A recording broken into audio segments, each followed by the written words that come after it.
وہ ان کی فیملی کو قبیلہ بدر بھی کر دیا کرتے تھے اور بہت برے حالات کرتے تھے ان کے.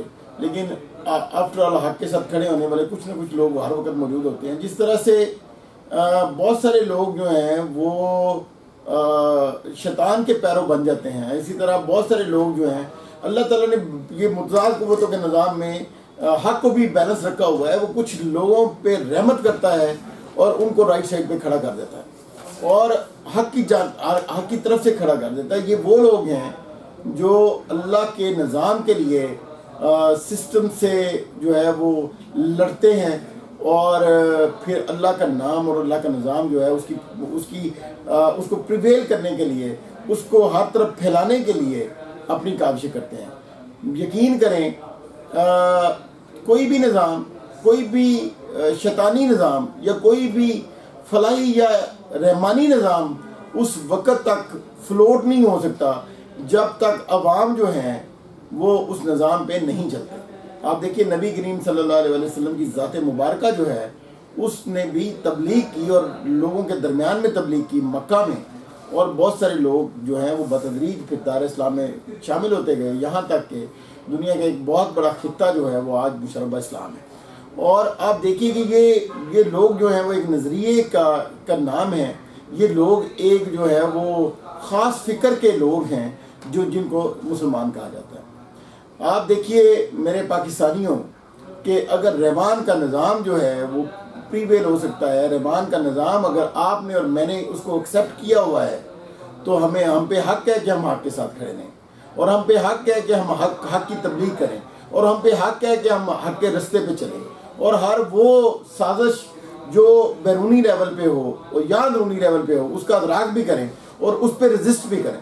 میرے پاکستانیوں, یہ جو اقتدار کا معاملہ یہ اتنا سادہ نہیں ہے کہ آپ کے ووٹ سے ایک مقتدر جو ہے وہ اقتدار میں آیا اور اس نے اقتدار میں آنے کے بعد اس پہ کام شروع کر دیا اور یہاں پہ اقتدار میں رہ کے لوگوں کی فلاح یا لوگوں کے خلاف کام کرنا شروع کیا. ایسے نہیں ہے, بلکہ ایک عالمی نظام ہے جس نے پورے پنجے گاڑے ہوئے ہیں پورے سسٹم پہ. اور یہ پنجے جو ہیں وہ اس طرح سے ہیں کہ جتنے حکمران ہیں پوری دنیا میں یہ سب سے پہلے ان پہ کنٹرول حاصل کرتے ہیں اور اس کے بعد جو ہے وہ عوام الناس تک اپنا ایجنڈا جو ہے وہ پھیلاتے ہیں. امریکنز جو ہیں وہ سپر طاقت کے طور پہ انہوں نے شدید ترین جو ہے وہ ایک ٹائم تھا کہ وہ پوری دنیا میں پریویل کیا, اور 1942 کے بعد جب دوسری جنگ عظیم لگی اس کے بعد جو ہے وہ 1988 تک جب تک کہ رشیا نہیں ٹوٹ گیا اور سب جنگ ختم نہیں ہو گئی, امریکہ اکیلا سپر پاور نہیں رہ گیا, تب تک یہ سلسلہ دو قوتوں کے درمیان میں چلتا رہا جن میں ایک رشیا تھی اور دوسری امریکہ سے. امریکنز کی ڈومینیشن کے بعد جو 88-90s کے بعد جو ہے وہ امریکن ڈومینیشن زیادہ ہوئی, اور امریکہ جو ہے وہ رشیا کو ٹوٹنے کے بعد جو رشیا لڑا تھا پاکستان کے ساتھ, اور آپ لوگوں نے اسی فوج نے رشیا کے خلاف جنگ لڑی, اور عظیم ترین جو لوگ ہیں جس طرح سے میں کہوں گا کہ جنرل ضیاء الحق جو ہے بے شک ڈکٹیٹر ہوگا لیکن ایک عظیم آدمی تھا, اس نے اس جنگ میں کلیدی کردار ادا کیا. جنرل عبد الرحمان ہیں, انہوں نے کلیدی کردار ادا کیا اور اس کے بعد جو ہے وہ رشیا کو توڑنے میں کامیاب ہوئے. آج ہمارے رشیا کے ساتھ تعلقات بہت اچھے ہیں اور ہم یہ چاہتے ہیں کہ رشیا کے ساتھ آپ کے تعلقات زیادہ بہتر بڑھیں, کیونکہ خطے میں طاقت کا توازن بدل گیا ہے اور اس وقت رشینز اور چائنیز جو ہیں وہ مل کے ایک ایسا بلاک اسٹیبلش کرنے جا رہے ہیں جو نیٹو اور امریکہ کے خلاف جو ہے وہ ایک مضبوط طاقت کے طور پہ ابھرے, اور مضبوط طاقت کے طور پہ ان کی استعماری جو سوچ ہے اس کو کاؤنٹر کرے. جو چائنیز ہیں وہ پوری دنیا میں صنعت اور بزنس کے ساتھ جو ہے وہ ڈومینیٹ کر رہے ہیں. امریکنز جو ہیں وہ پوری دنیا میں انہوں نے ڈسٹرکشن کے ساتھ جو ہے وہ تباہی کے ساتھ جو ہے وہ پوری دنیا میں پریویل کیا ہے. تو یہ دو علیحدہ امپائرز جو ہیں وہ پھر ایک دوسرے کے خلاف نفرت آزما ہیں. پاکستان ایک چھوٹا خطہ ضرور ہے لیکن یقین کریں کہ آپ کی سوچ چھوٹی نہیں ہے, آپ کی بہت بڑی سوچ ہے, اور یہ بہت بڑی سوچ جو ہے یہ آگے چل کے آپ کو بتائے گی کہ حضرت صوفی ابو انیس صوفی برکت علی لدھیانوی رحمۃ اللہ علیہ فیصل آباد دارالحسان والے وہ فرمایا کرتے تھے کہ اگر ایک وہ وقت قریب ہے جب پاکستان میں بیٹھ کے دنیا کے فیصلے ہوا کریں گے, اور اگر ایسا نہ ہو تو میری قبر پہ آ کے تھوک دینا. مطلب یہ کلمہ ہے ایک ایسے بندے کا جو اللہ کا ولی ہے, اور آپ یقین کیجئے کہ یہ وہ ٹائم ہے جب بہت بڑے پیمانے پہ تبدیلی رونما ہونے والی ہے. یقین کیجئے اس وقت جو ہے وہ آپ کی جو فوج ہے جس کے خلاف اتنی بڑی ریزسٹنس جو ہے وہ پی ٹی آئی والوں نے کریٹ کی ہوئی ہے. جب یہ پی ٹی آئی کو سامنے لے کے آئے تو سارے کے سارے پی ٹی آئی کے کارکن جو ہیں وہ فوج کے ساتھ تھے, اور آج جب وہ انہوں نے بالکل یو ٹرن لے کے, فوج نے اسٹیبلشمنٹ نے یو ٹرن لے کے لوچے لفنگ لٹیروں کو اس قوم پہ مسلط کیا تو سارے یو ٹرن لے گئے. اب جتنے نون لیگی گالیاں دیتے تھے فوج کو, آج وہ فوج کے جو ہے وہ ان کے کلام پڑھ رہے ہیں, اور سارے جو ہے وہ جو انصافیت ہیں یا پھر پی ٹی آئی کے لوگ جتنے کارکنان ہیں وہ فوج کو گالیاں دے رہے ہیں. دیکھیں پاکستانیوں, فوج کے کچھ ایلیمنٹس جو ہیں, کچھ کردار جو ہیں, اور عدلیہ کے کچھ کردار جو ہیں, وہ جو موسٹ پاورفل کردار ہیں, وہ یقیناً اس میں مجرم ضرور ہیں, لیکن پورے کے پورے اداروں کو اگر مطلب تنقید کا اور تذلیل کا جو ہے وہ تذلیل کا سامنا ہو, یہ کوئی مناسب روش نہیں ہے. یا ان پہ تنقید کا معاملہ کریٹ کیا جائے, یا ان پہ تنقید کی جائے, پورے کے پورے جو ہے وہ اداروں پہ تنقید کی جائے. اس میں بہت سارے ایسے کمال کے لوگ ہیں جو پاکستان کو سرو کر رہے ہیں اور جنہوں نے پاکستان کے لیے شہادتیں دی ہیں, جن کے خاندان شہید ہوئے ہیں, اور ایسے بہت سارے انصاف والے جج ہیں جنہوں نے پوری زندگی کسی سے کچھ نہیں لیا اور انصاف کا علم بلند رکھا ہے.